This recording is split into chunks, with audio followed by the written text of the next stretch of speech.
प्रत्येक दिनर अंतरे जेमिति रात्रर आगमन होता है ठीक सेहीपरि जन्म एवं मृत्यु मध्य सुनिश्चित अर्थात ए पृथ्वीर एक निराट सत्य हेउछि मृत्यु। हिंदू धर्म रे एक मनुष्यर मृत्यु पर तार शरीर को दाह करा जायथाय अर्थात पोड़ी दिया जायथाय। हेले शवदाह पूर्वरु मोर शरीर को एकुटिया छड़ा जाए नहीं, किंतु यार कारण कौन? नमस्कार, मु आपण मानक अनामिका आपण मानक स्वागत करुछि आउ एक नुआ अध्याय को। हिंदू शास्त्र अनुसार जदि मृत्यु संध्या समय हुए तेबे शव को राति रे दाहन करी भोर समय पर्यंत अपेक्षा करा जाए। जदि कोनोसी व्यक्तिर मृत्यु पंचुक समय हुए तेबे सेही समय मध्य शव दाहरे विलंब करा जायथाय। गरुड़ पुराण अनुसार जदि कोनोसी व्यक्तिर शव को संध्या समय किंबा पंचुक समय दाह करा जाए तेबे सेही व्यक्ति को मोक्ष प्राप्त हुए नहीं। मृत शरीर को केबे हेले एका छड़ा जाए नहीं। परिवारर जड़े व्यक्ति मृत शरीर पाखरे बसी रुहंती। विश्वास करा जाए जे एही समय रे मृत व्यक्तिर आत्मा को जमलोक रे अत्यंत पीड़ा सहिबाकू पड़े।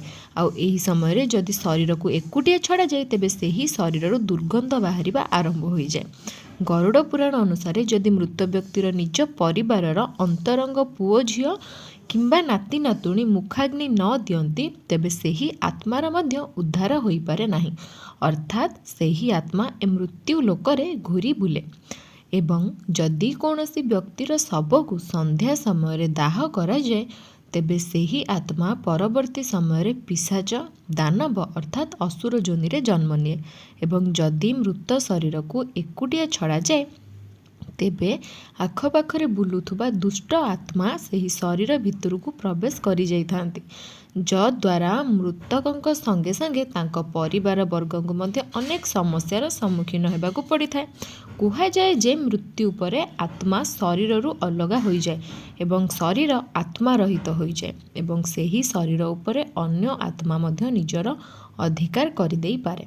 सेथिपाई मृत व्यक्तिर शरीर को एकुटिया छड़ा जाए नहीं, जे केही भी हुअंतु ना कहीं जड़े से शव पाखरे बसिकी रही थांती।